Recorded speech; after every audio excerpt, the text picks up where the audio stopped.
பரிசுத்தம். அடுத்தது அன்பை குறித்து பார்க்கும்போது 3ஆம் அதிகாரம் 6ஆம் வசனத்தை வாசிக்கலாம். உங்களிடத்திலிருந்து எங்களிடத்தில் வந்து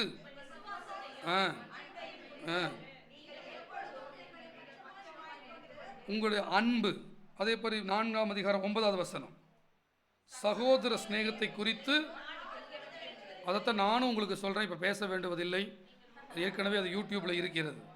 நீங்கள் ஒருவர் ஒருவர் அன்பாக இருக்கும்படிக்கு தேவனால் போதிக்கப்பட்டவர்களாக இருக்கிறீர்களே. இப்போ இது வரைக்கும் என்னென்ன தலைப்புகள் பார்த்தோம்? ஃபஸ்ட்டு ஜெபம், 2வது உபத்திரவத்தை சகித்தல், 3வது விசுவாசம், 4வது வருகையை எதிர்பார்க்குது, 5வது பரிசுத்தம், 6வது அன்பு பார்த்துட்டோமா? இப்போ கடைசியாக 7வது ஒன்று பார்க்க போகிறோம். 5ஆம் அதிகாரத்தில் என்ன பார்க்க போகிறோம்னா ஒழுங்கை குறித்து பார்க்க போகிறோம். ஒழுங்கு, ஒழுக்கம், அது பார்த்து இதோட ஜெபம் பண்ணி முடிக்க போகிறோம். ஒரு ஆமேன் சொல்லுங்க. நல்லா முடிய போகுதுன்னு சந்தோஷப்படுறவங்க ஒரு ஆமேன் சொல்லுங்க. ரைட். 1 தெசலோனிக்கேயர் 5ஆம் அதிகாரம் 14ஆம் வசனத்திலிருந்து வாசிக்கலாம். இது சூப்பர் சூப்பர், எல்லாம் உற்சாகமாக இருக்கிறீங்க. 12லிருந்தே வாசிங்க. அன்றியும் சகோதரரே, உங்களுக்குள்ளே பிரயாசப்பட்டு கர்த்தருக்குள் உங்களை விசாரணை செய்கிறவர்களாக இருந்து உங்களுக்கு புத்தி சொல்லுகிறவர்களை நீங்கள் மதித்து அவருடைய கிரியைகளின் நிமித்தம் அவர்களை மிகவும் அன்பா எண்ணிக்கொள்ளும்படி உங்களை வேண்டிக் கொள்ளுகிறோம். ஒழுங்கு நம்பர் 1 என்ன? உங்களை கர்த்தருக்குள்ள நடத்துறவங்க கிட்ட எப்படி இருங்க? மதித்து. அதுக்கு இங்க போன் பண்ணா எடுக்கிறது இல்லை.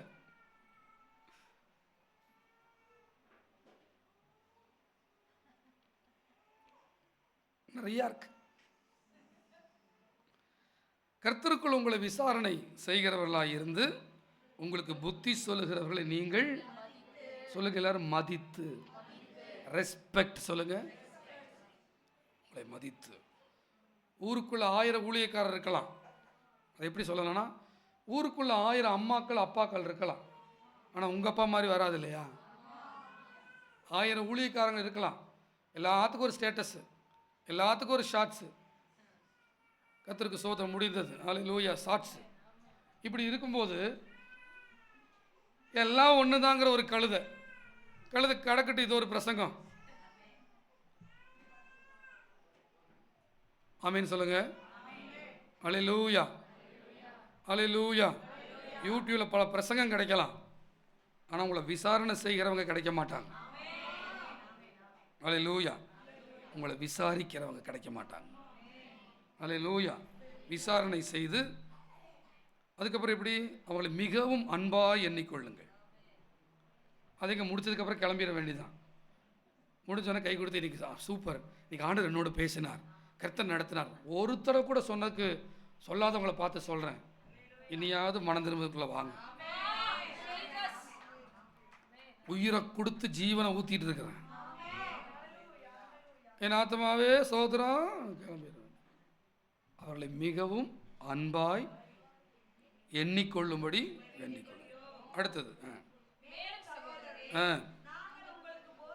என்னவென்றால், ஒழுங்கில்லாதவர்களுக்கு புத்தி சொல்லுங்கள், திடனற்றவர்களை தேற்றுங்கள், பலவீனரை தாங்குங்கள், எல்லாரிடத்தில் நீடிய சாந்தமாயிருங்கள். ஒருவனும் மற்றொருவன் செய்யும் தீமைக்கு தீமை செய்யாதபடி பாருங்கள். ஒருத்தர் கல்யாணத்துக்கு வரலன்னா நீ யானும் கல்யாணத்துக்கு போக மாட்டேன் சொல்லுது பெந்தகோஸ்துக்காரம்மா. அவங்க என் பள்ளி கல்யாணத்துக்கு வரலையா, நானும் போக மாட்டேன். இதெல்லாம் என்ன கிறிஸ்தவம்? அல்லேலூயா. பழிக்கு பழி வாங்கக்கூடாது. அவன் என்னை கை விட்டானா நானும் கை விடுவேன். அவங்க இப்படி பிரச்சனை பண்ண நானும் பண்ணுவேன், நானும் பண்ணுவேன். எனக்கே வா, எங்கிட்டே வா, இப்படிலாம் சொல்கிறாங்க. எங்கிட்டே வா, நான் யாரும் தெரியாது பாஸ்டர். இது எது சொல்லுது? முன்னாள் அல்லே சோத்திரம் அது சொல்லுது. தேவன் தம்மை பரியாசம் பண்ண ஓட்டார். நம்ம நடிக்க வரல, நேசிக்க வந்திருக்கிறோம். பழி வாங்குறதா இருந்தா போய்க்கலாம் நீ வெளியே. தீமையை சகிச்சு நன்மையை செய்யறதுக்கு தான் இவ்வளோ பெரிய சத்தியம். தீமை செய்கிறவர்களுக்கு நன்மை செய்து பாடு அனுபவிப்பதே தேவனுக்கு சித்தமாக இருக்கு. அவருடைய வருகை, பரலோகம், இயேசுங்களுக்கு அதெல்லாம் மண்டையில் ஏறாதவங்களுக்கு கோபம் பொத்துக்கிட்டு வரும். எதுக்கு நான் செய்யணும்? நானும் கேட்குறேன், நீ எதுக்கு செய்யணும்? போயிரு, செய்யாத. ஒருவனும் மற்றொருவன் செய்யும் தீமைக்கு தீமை செய்யாதபடி பாருங்கள். உங்களுக்குள்ளும் மற்ற யாவருக்குள்ளும் எப்பொழுதும் நன்மை செய்ய நாடுங்கள். அப்புறம் என்ன சொல்றார்? ஒழுங்குகள் எப்பொழுதும் சந்தோஷமா. எப்பொழுதும் சந்தோஷமா இருக்க முடியுமா? முடியவே முடியாது. பொய் சொல்லக்கூடாது. எப்பொழுதும். நேற்றுலாம் நான் ஒருத்தர் ஃபோன் பண்ணி அவர் ஃபோனை எடுக்கலை, கண்டுக்கவே இல்லை. அதனால் எனக்கு சந்தோஷமாக நேற்று இருக்க முடியல தான். உண்மையை சொல்லுகிறேன். ஆனாலும் கர்த்தருக்குள் என்னை திடப்படுத்திக் கொள்கிறேன். எது சந்தோஷம் தெரியுமா? கர்த்தருக்குள் என்னை திடப்படுத்திக் கொள்கிறேன். தீமை நடக்காது. ஆண்டவர் நன்மையாக மாற்றுவார். இது விட்டு போனால் என்னை வேற விதத்தில் என்னை அற்புதம் செய்வார். ஏன்னா ஆடு மேய்க்கிறது ரொம்ப ஈஸி இல்லையா? எப்பொழுதும் சந்தோஷமாக இருங்கள். இடைவிடாமல் ஜெபம் பண்ணுங்கள். எல்லாவற்றிலேயும் ஸ்தோத்திரம் செய்யுங்கள். அப்படி செய்வது கிறிஸ்து இயேசுவுக்கு உங்களை குறித்த எல்லாத்துக்கும் நன்றி. மக்கள் வந்தாலும் நன்றி, வராமல் போனாலும் நன்றி, கீழ்ப்படிஞ்சாலும் நன்றி. ஏன்னா என்னென்ன போதிக்கணுமோ நான் போதிச்சுட்டு இருக்கிறேன். இதுக்கு மீறி விளைவுகளை கர்த்தர் பார்த்து கொள்வார்.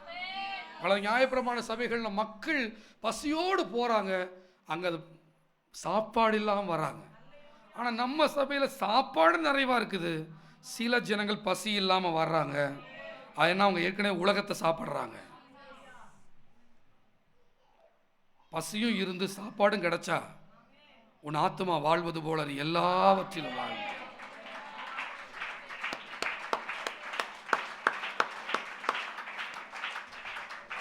பாவத்தை வேணும்னே விரும்புகிற ஒருத்தன் ஆசீர்வாத அப்போஸ்தல சபையில் இருக்க முடியாது. நியாயப்பிரமாணத்தை மட்டுமே நீக்கிறவன் ஆசீர்வாத அப்போஸ்தல சபையில் இருக்க முடியாது. கிருபைங்கிற பேர்ல உலகத்துல களியாட்ட கிளுகிழுப்பு கிருபையா மாத்திரவனும் நம்முடைய சபையில் இருக்க முடியாது. எத்தனை பேர் இருக்க முடியாது பாருங்க. எல்லாம் கடைஞ்செடுத்ததும் ஆண்டவர் ஒரு நல்ல கூட்டத்தை நமக்கு தருவார் நான் நம்புறேன். நீங்கள் தேவனால் தெரிந்து கொள்ளப்பட்டவர்கள் என்று அறிந்து நாங்கள் தேவனுக்கு நன்றி சொல்லுகிறோம். அழைக்கப்பட்டவர்கள் அநேகர், தெரிந்து கொள்ளப்பட்டவர்கள் சிலர். ஹல்லேலூயா. கர்த்தருக்கு மகிமை உண்டாவதாக. ஆவியை அவித்து போடாதிருங்கள், தீர்க்க தரிசனங்களை அற்பமா எண்ணாதீர்கள். தீர்க்க தரிசனம் நல்லா ஜெபிச்சு ஆண்டவர் பேசுகிறத பாருங்க, தப்பில்லை. ஆனால் அது எப்படி பண்ணணுமாமா? 21 வசனம் சொல்லுது, எல்லாவற்றையும் சோதித்து பார்த்து. ஏன்னா தீர்க்க தரிசனத்தை விட தேவனுடைய வார்த்தை முக்கியம். தீர்க்க தரிசனத்தில் கூட சில தப்பு நடந்துடலாம், ஆனால் வார்த்தைகளில் தப்பு நடக்காது.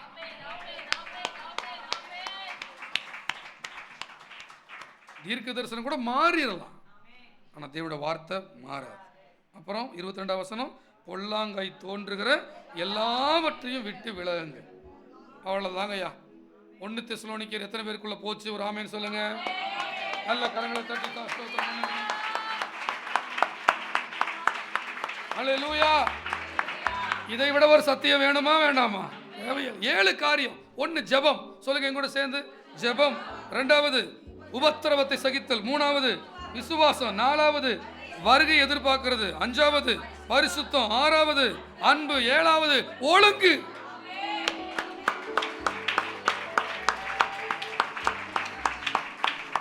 அது 7லையும் பெருகுனா கர்த்தர் அந்த சபையை பார்த்து கலிகூறுவார்.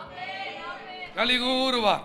எங்கூட சேர்ந்து நான் ஒழுங்காய் நடக்க போகிறேன், நான் ஒழுக்கமாய் நடக்க போகிறேன், ஆமென் சொல்லுங்க. நான் பரிசுத்தமாய் நடக்க போகிறேன், ஆமென் சொல்லுங்க. நான் ஜெபத்தில் நடக்க போகிறேன், ஆமென் சொல்லுங்க. நான் சகோதர ஸ்நேகத்தில் நடக்க போகிறேன், ஆமென் சொல்லுங்க. நான் விசுவாசத்தில் நடக்க போகிறேன், ஆமென் சொல்லுங்க.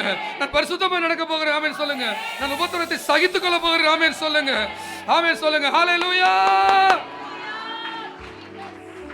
Thank you. அப்படியே உட்கார்ந்த வண்ணமாக கண்களை மூடி, ஆண்டவரே இந்த 7 காரியங்களுக்காக கர்த்தர் நடத்துங்கன்னு சொல்லி 2 நிமிஷம் ஜெபிச்சு நம்ம முடிக்க போகிறோம். இன்னைக்கு கொஞ்சம் லேட் ஆயிடுச்சு, ஆனால் இது அத்தியாவசியமான லேட். கண்களை மூடி ஆண்டவர்கிட்ட சொல்லுங்க, இந்த 7 காரியங்களும் எனக்குள்ள வளர்ந்து பெருகணும். ஜெபம், உபத்திரவத்தை சகித்தல், பரிசுத்தம், வருகையை எப்பவுமே எதிர்பார்த்துட்டு இருக்கிற இருதயம், விசுவாசம், சகோதர சிநேகம், அன்பு, அதுக்கு ஒரு ஒழுங்குள்ள வாழ்க்கை, டிசிப்ளின் லைஃப். இந்த 7 எனக்குள்ள உருவாகட்டும் சொல்லி எல்லாரும் ஆண்டவரிடத்தில் ஜெபிக்கலாமா? ஹல்லேலூயா. 1 தெசலோனியருக்கு தேவன் அன்னைக்கு எழுதின மாதிரி இன்னைக்கு உனக்கு எழுதி இருக்கிறார். உன் கையில இந்த நிருபத்தை கொடுத்திருக்கிறார். ஆண்டவர்ட்ட ஒப்பு கொடுத்து ஜெபம் பண்ணுங்க. ஆமென். ஹல்லேலூயா. அப்படி வீட்டில் போனதுக்கு அப்புறமும் இதை தியானம் பண்ணுங்க. ஏதோ யூடியூப்ல இது ரெக்கார்ட் ஆகாம போயிருச்சு, ஆனா உங்களுக்குள்ள ரெக்கார்ட் ஆகிருக்கும் நான் நம்புறேன். வீட்டில் போய் மறுபடியும் தியானம் பண்ணுங்க. இந்த வளர்ச்சி உங்களுக்குள்ள வர்றதுக்கு நீங்க பிரயாசப்படுங்க, வாஞ்சிங்க. பரிசுத்த ஆவியானவர் உங்களை பலப்படுத்துவார். ஆண்டவரே, உடைய பிள்ளைகளுக்கு வேண்டிய சத்தியத்தை நீங்க போதித்து நடத்தின தயவுக்காக உமக்கு நன்றி. தொடர்ந்து எங்களை நடத்துங்க. உமக்கு பிரியமானவர்களை எங்களை மாத்துங்க. உங்களோடு வாழ கிருபைத்தாங்க. உடைய வருகையில் நாங்கள் எடுத்துக்கொள்ளப்பட கிருபைத்தாங்க. இன்னைக்கு சபைக்கு வராதவங்களுக்காக ஜெபிக்கிறேன். யாரெல்லாம் இயலாமல் வர முடியாமல் வராமல் இருக்கிறாங்களோ அவங்களெல்லாம் கர்த்தர் பலப்படுத்துவீராக, தூக்கி நிறுத்துவீராக. ஆனால் யாரெல்லாம் வேண்டும் என்றே தன்னுடைய மாம்ச கிரியைகளினால, பெருமையினால, உலக இச்சையினால, சோம்பேறித்தனத்தினால, சாவகாசத்தினால, ஒரு ஐடில் சிட்டிங்கினால, உலக வேலையினால, வர முடிச்சும் வர முடியாத உலக வேலையினால வேண்டுமென்றே வராமல் இருக்கிறார்களோ, கெட்ட குணங்களால இருக்கிறார்களோ, அவர்கள் மேலே கர்த்தருடைய பலத்த கரம் இறங்குவதா, இயேசுவின் நாமத்தினால் ஒரு கரம் அவர்களை பிடித்து இழுத்து கொண்டு வருவதா. யாரெல்லாம் ஒவ்வொரு குடும்பங்கள்லையும் குடும்பமா சபைக்கு வராம வேலைக்கு முக்கியத்துவம் கொடுத்து கொண்டிருக்கிறார்களோ அவர்களுக்கு ஒன்று ஞாயிற்றுக்கிழமை விடுமுறை உள்ள வேலையை அவர்கள் பிடித்துக் கொள்ளட்டும். இல்லை என்றால் அந்த வேலையை விடட்டும், கர்த்தர் நடத்துவார் என்று சொல்லட்டும். வருகைக்கு ஆயத்தமாகட்டும் என்று நான் ஜெபிக்கிறேன். அனைத்து மகிமைக்கே செலுத்தி இயேசு ரட்சகரின் நாமத்தில் ஜெபிக்க நல்ல பிதாவே, என் ஆத்துமாவே, என் முழு உள்ளமே, என் ஆத்துமாவே, பிதாவாகிய தேவனுடைய அன்பும் ஆண்டவராக இயேசு கிறிஸ்துவின் கிருபையும் பரிசுத்த தேவ ஆவியுடைய ஐக்கிய ஸ்நேகம் சகவாசம் சந்தோஷம் நம் அனைவரோடு கூட இயேசுவின் வருகை பரிந்தும் இருப்பதா. நல்ல கைகளை உயர்த்தி 3 அல்லேலூயா சொல்லலாமா? அல்லே அல்லே. கர்த்தர் உங்களை ஆசீர்வதிப்பார். இன்னைக்கு மாலையில் 5 மணிக்கு பெண்கள் கூடுக மறந்துடாதீங்க. அதாவது சபையினுடைய தேவைகளாகிய 30,000 ரூபாய் கொடுக்க யாராவது விரும்பினால் 5,000 2000